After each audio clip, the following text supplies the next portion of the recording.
एक गांव में दो दोस्त रहते थे। एक का नाम दीपक था और दूसरे दोस्त का नाम अजय था। अजय के पास एक जेसीबी था और वो दोनों इस जेसीबी पर साथ वाले जंगल में लकड़ियां काटने जाया करते थे। एक दिन दोनों दोस्त जंगल में जाते हैं और अपना काम करने लगते हैं। तभी अचानक वहां उन्हें एक भयानक आवाज सुनाई देती है। इस खौफनाक आवाज को सुनकर वो दोनों बहुत घबरा जाते हैं और इधर उधर देखने लगते हैं। वो यहाँ वहां देख ही रहे थे कि वहां उनको एक टाइटन मॉन्स्टर दिखाई देता है। वो टाइटन मॉन्स्टर बहुत खौफनाक था और इनकी तरफ ही आ रहा था। टाइटन मॉन्स्टर को देखकर डर के मारे ये दोनों वहां से भागने लगते हैं और थोड़ी दूर आकर एक बड़े से पत्थर के पीछे छुप जाते हैं। लेकिन उनकी जेसीबी वहीं रह जाती है, इसलिए वो टाइटन मॉन्स्टर उस जेसीबी को वहीं पर तबाह कर देता है। जेसीबी को तबाह करने के बाद वो टाइटन मॉन्स्टर गांव की तरफ ही आ रहा था। ये देखकर दीपक और अजय अपनी जान बचाकर गांव वापस आ जाते हैं। तब अजय दीपक से कहता है, दीपक, वो टाइटन मॉन्स्टर तो इसी गांव की तरफ आ रहा है, हमें यहाँ से भाग जाना चाहिए वरना हमारी जान को खतरा हो सकता है। ये सुनकर दीपक कहता है, तुम्हारी बात तो ठीक है, लेकिन हमें इन सब मासूम गांव वालों की जान बचानी होगी। तब अजय कहता है, लेकिन तुम इस टाइटन मॉन्स्टर का सामना कैसे करोगे? तब दीपक अपने एक साइंटिस्ट दोस्त को कॉल मिलाता है जो आजकल रोबोट्स पर रिसर्च कर रहा था। दीपक अपने साइंटिस्ट दोस्त को टाइटन मॉन्स्टर के बारे में सब बताता है। तब वो साइंटिस्ट कहता है, मेरा रोबोट अभी इस टाइटन मॉन्स्टर से लड़ने के लिए तैयार नहीं है, मुझे इसको अपग्रेड करना होगा। वैसे भी इसको पूरी तरह तैयार होने में कुछ समय लग जाएगा। उसी वक्त अचानक वो टाइटन मॉन्स्टर गांव में आ जाता है। लोग इतने बड़े टाइटन मॉन्स्टर को देखकर डर के मारे यहाँ वहां भागने लगते हैं, क्योंकि किसी ने भी ऐसा खतरनाक राक्षस पहले कभी नहीं देखा था।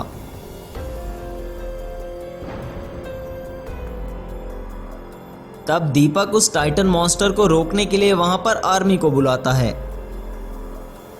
टाइटन मॉन्स्टर पर आर्मी के टैंक के गोलों का भी कोई असर नहीं हो रहा था। तब वो टाइटन मॉन्स्टर आर्मी के टैंक्स को तबाह कर देता है।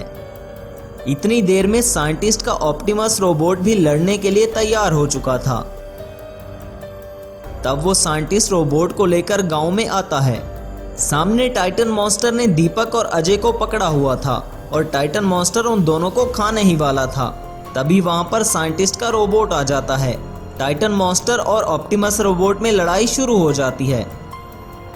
टाइटन मॉन्स्टर बहुत पावरफुल था और ऑप्टिमस रोबोट कमजोर होने लगता है। तब साइंटिस्ट रोबोट को जंगल की तरफ जाने के लिए कहता है ताकि रोबोट के तबाह होने से गांव को कोई खतरा ना हो। ऑप्टिमस रोबोट भागता हुआ जंगल में आता है और वो टाइटन मॉन्स्टर भी भागता हुआ उसके पीछे आ रहा था। जंगल में आकर टाइटन मॉन्स्टर और ऑप्टिमस रोबोट में दोबारा से लड़ाई चालू हो जाती है, लेकिन इस बार टाइटन मॉन्स्टर एक ही हमले में रोबोट को खत्म कर देता है। टाइटन मॉन्स्टर ऑप्टिमस रोबोट को तबाह करके वहां से चला जाता है। ये सब अजय और दीपक भी देख रहे थे। तब दीपक अजय से कहता है, ये टाइटन मॉन्स्टर तो बहुत खतरनाक निकला, इसने तो ऑप्टिमस रोबोट को भी खत्म कर दिया। अब हमारे गांव को तबाह होने से कोई नहीं बचा सकता, क्योंकि ये टाइटन मॉन्स्टर दोबारा हमारे गांव पर हमला जरूर करेगा। वो दोनों ये सोचकर परेशान हो रहे थे कि अचानक वहां पर एक विशाल सफेद शेर प्रकट होता है। सफेद शेर को देखकर वो दोनों बहुत डर जाते हैं। तब सफेद शेर उन दोनों से कहता है, घबराओ नहीं, मैं तो तुम्हारी मदद करने के लिए आया हूँ। तुम आखिर हमारी मदद कैसे कर सकते हो? तब सफेद शेर कहता है, मैं इस टाइटन मॉन्स्टर से कहीं ज्यादा शक्तिशाली हूँ। मैं इस जंगल का राजा हुआ करता था, लेकिन एक बार मुझसे एक गलत फैसला हो गया, जिसकी वजह से हमारे जंगल के देवता ने मुझे श्राप दिया था। अगर तुम इस टाइटन मॉन्स्टर से अपने गांव को बचाना चाहते हो तो तुम्हें मेरा एक काम करना होगा, जिससे मेरा श्राप खत्म हो जाएगा और मुझ में फिर से शक्तियां आ जाएंगी और फिर मैं सबकी मदद कर सकूंगा। ये सुनकर दीपक कहता है, हमें आखिर क्या करना होगा? हम अपने गांव की रक्षा के लिए कुछ भी कर सकते हैं। तब सफेद शेर उनको बताता है, तुम्हें काली पहाड़ी के पीछे वाले जंगल में जाना होगा और वहां तुम्हें दो अनजान रास्ते मिलेंगे। उन दोनों रास्तों में से एक रास्ता मणि की तरफ जाता है, लेकिन तुम वहां जाकर लालच में मत आ जाना और खुद से पहले दूसरों की मदद करना। ऐसा कहकर वो सफेद शेर वहां से गायब हो जाता है। तब दोनों दोस्त उस काली पहाड़ी के पीछे वाले जंगल में पहुंच जाते हैं। वहां पर उन्हें 2 जादुई रास्ते दिखाई देते हैं।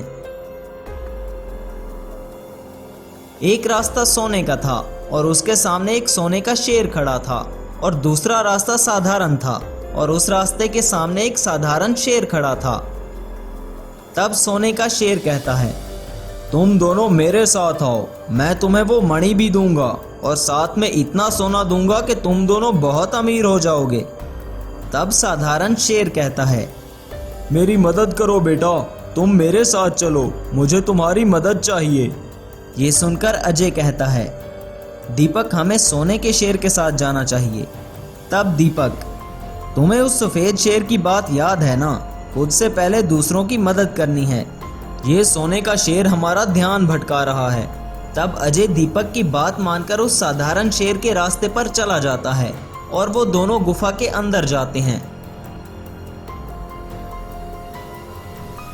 गुफा में सामने ही एक चमकदार मणि पड़ी हुई थी। मणि को देखकर वो दोनों बहुत हैरान होते हैं। तब वो साधारण शेर एक शेर में बदल जाता है और कहता है, ये दोनों रास्ते मेरे ही थे, लेकिन तुम दोनों ने लालच ना करके सही रास्ता चुना और अब तुम इस मणि को ले जा सकते हो। तब वो दोनों मणि लेकर जंगल में वापस आते हैं और वहां फिर से वो विशाल सफेद शेर प्रकट होता है। अब उस शेर में सब शक्तियां वापस आ चुकी थीं। वो दोनों सफेद शेर के साथ गांव में वापस आते हैं।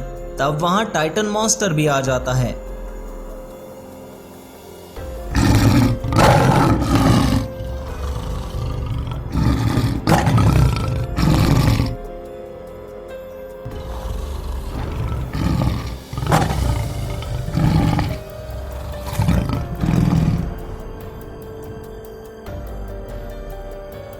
प्रोफेसर नाम का एक साइंटिस्ट अपनी सुपर कार में एक गांव में आता है।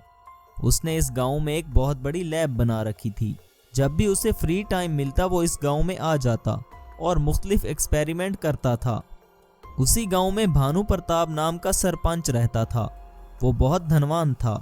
वो ऐसा काम किसी को नहीं करने देता था जो उसे पसंद ना हो। एक दिन एक आदमी उस सरपंच के पास आता है और उसे बताता है, हमारे गांव में एक साइंटिस्ट आया है जिसने बहुत बड़ी लैब बना रखी है और पता नहीं क्या खुफिया काम कर रहा है हमारे गांव में। अगले रोज भानु प्रताप प्रोफेसर के पास जाता है और कहता है, मैंने सुना है तुम कोई खुफिया काम करने हमारे गांव में आए हो और मैं ऐसे काम की इजाज़त अपने गांव में किसी को नहीं देता जो मुझे पसंद ना हो। तब प्रोफेसर, आप इस गांव के सरपंच हैं, मैं आपकी बहुत इज्जत करता हूं। मैं भी दूसरे गांव वालों की तरह आपको बहुत अच्छा सरपंच मानता हूं। आपको कोई गलत फहमी हुई है। मैं कोई ऐसा काम नहीं कर रहा जिससे आपको या आपके गांव को कोई नुकसान हो, बल्कि मैं तो इस खूबसूरत गांव की रक्षा के लिए एक मैजिकल रोबोट बना रहा हूं जो इस गांव की हिफाजत कर सके। तुम्हें इस गांव की इतनी फिक्र क्यों है जो तुम दिन रात इसके लिए इतनी मेहनत कर रहे हो? तब प्रोफेसर भानु प्रताप को बताता है, मेरे बाबूजी भी इसी गांव में रहते थे। उनके साथ एक घटना हुई थी जिसके बारे में आपने भी सुना होगा। वो एक सुनसान रास्ते से जा रहे थे कि एक राक्षस ने उन पर हमला कर दिया था। उस राक्षस ने मेरे बाबूजी पर हमला करके उनकी हत्या कर दी थी। मैं उसी का बदला लेने आया हूँ। क्या तुम वीर प्रकाश के बेटे हो? मुझे नहीं पहचाना? मैं तुम्हारा चच्चा हूँ। मैंने तुम्हें कहाँ कहाँ नहीं ढूंढा बेटा, लेकिन तुम मुझे कहीं नहीं मिले। आज तुम्हें देखकर बड़ी खुशी हो रही है बेटा, लेकिन तुम उस विशाल राक्षस का सामना कैसे करोगे? तब प्रोफेसर भानु प्रताप को अपनी लैब में लेकर जाता है। लैब में बहुत बड़े बड़े रोबोट होते हैं। भानु प्रताप उन रोबोट्स को देखकर बहुत हैरान होता है और कहता है, अरे वाह बेटा, तुम अपने बाप का बदला जरूर लोगे। अब मुझे यकीन हो गया है। तब प्रोफेसर पूछता है, वो राक्षस कब आता है? मुझे बताएं। वो राक्षस इतना खतरनाक है कि इस गांव के जिस आदमी ने भी उसको देखा वो ये बताने के लिए कि वो कैसा है जिंदा नहीं रहा। वो राक्षस बहुत ही शक्तिशाली और खतरनाक है। वो हर नए साल की 7 तारीख को हमारे गांव में बलि लेने आता है और एक इंसान की जान लेता है और फिर उसका खून पीता है। ये खून पीने से उसकी शक्ति में और भी इजाफा हो जाता है। तब प्रोफेसर कहता है, बस चचा, ये बली वली का चक्कर बहुत हो गया। अब मैं इस राक्षस को बताऊंगा कि वो ये सब कैसे कर रहा है। मेरा नाम भी प्रोफेसर है। अब मैं अपने रोबोट से उसको मार गिराऊंगा। तब प्रोफेसर भानु प्रताप को सुपर कार रोबोट दिखाता है और उस रोबोट को कैसे ऑपरेट करना है ये भी सिखाता है। तब प्रोफेसर भानु प्रताप से, मैं कुछ दिनों के लिए शहर एक इम्पोर्टेंट मीटिंग के लिए जा रहा हूँ, लेकिन गांव की हिफाजत के लिए मैं ये सुपर कार रोबोट आपके हवाले करके जा रहा हूँ। अगर वो राक्षस गांव में आ गया तो सुपर कार रोबोट उसका मुकाबला करेगा। लेकिन चचा, सुपर कार रोबोट पर मुझे अभी भी कुछ काम करना है, इसलिए इसको जंगल की तरफ मत लेकर जाना। मैं शहर से वापस आकर उस जायंट मॉन्स्टर का खुद खात्मा करूंगा। तब भानु प्रताप सुपर कार को लेकर गांव में आता है। तब एक गांव वाला, अरे वाह मालिक, बड़ी शानदार सुपर कार लाए हो, लेकिन इसका भी क्या फायदा? अभी कुछ ही दिन में वो राक्षस आएगा और इसको भी तबाह कर देगा। अरे नहीं राम जी, ये कोई मामूली सुपर कार नहीं है। ये एक BMW कार रोबोट है और ये हमारे गांव की हिफाजत करेगा और उस राक्षस का अंत कर देगा। तब Bhanu Pratap magical BMW car को रोबोट में ट्रांसफॉर्म करके दिखाता है। ये देखकर सभी गांव वाले बहुत खुश होते हैं। अरे वाह मालिक, ये तो बहुत पावरफुल रोबोट है। क्यों ना हम खुद जंगल में जाकर अपने BMW कार रोबोट से उस विशाल राक्षस का खात्मा कर दें। इससे गांव में आपका दबदबा और भी बढ़ जाएगा। प्रोफेसर के मना करने के बावजूद भानु प्रताप उन दोनों की बातों में आ गया और अपने BMW कार रोबोट को लेकर जंगल में आ गया। तभी वो जायंट मॉन्स्टर उनके सामने आया और रोबोट को देखकर वो गुस्से से चिल्लाने लगा। भानु प्रताप के एक इशारे पर ही रोबोट ने राक्षस पर हमला कर दिया। कुछ देर में जायंट मॉन्स्टर ने BMW कार रोबोट को डिस्ट्रॉय कर दिया।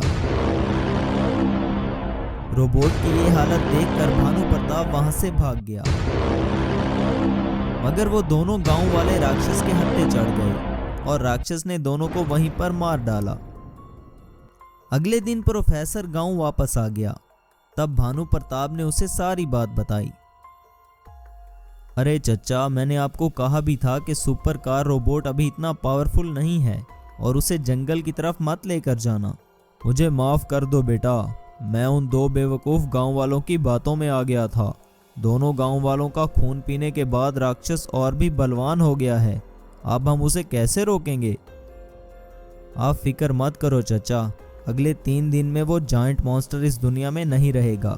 मैं एक 2.0 रोबोट पर काम कर रहा हूँ। 3 दिन में ही मेरा शक्तिशाली रोबोट बन जाएगा और हम इस राक्षस का शिकार करेंगे। तब प्रोफेसर अपने मैजिकल सुपर बाइक रोबोट पर काम करने लगा। 3 दिन लगातार काम करने के बाद सुपर बाइक रोबोट को 2.0 रोबोट में ट्रांसफॉर्म कर दिया। इतने में वो राक्षस हर साल की तरह गांव वालों से बलि लेने गांव आ जाता है। प्रोफेसर के कहने पर सभी गांव वाले एक जगह छुप कर बैठे थे। किसी को गांव में ना पाकर राक्षस बहुत गुस्से में आ गया और जोर जोर से चिल्लाने लगा और पूरे गांव में तोड़ फोड़ मचाने लगा।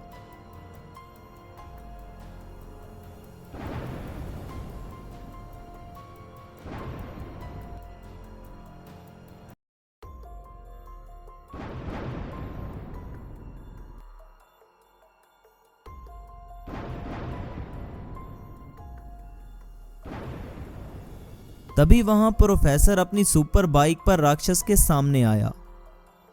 सुपर बाइक तुरंत सुपर बाइक रोबोट में ट्रांसफॉर्म हो गई और उसने राक्षस पर हमला कर दिया।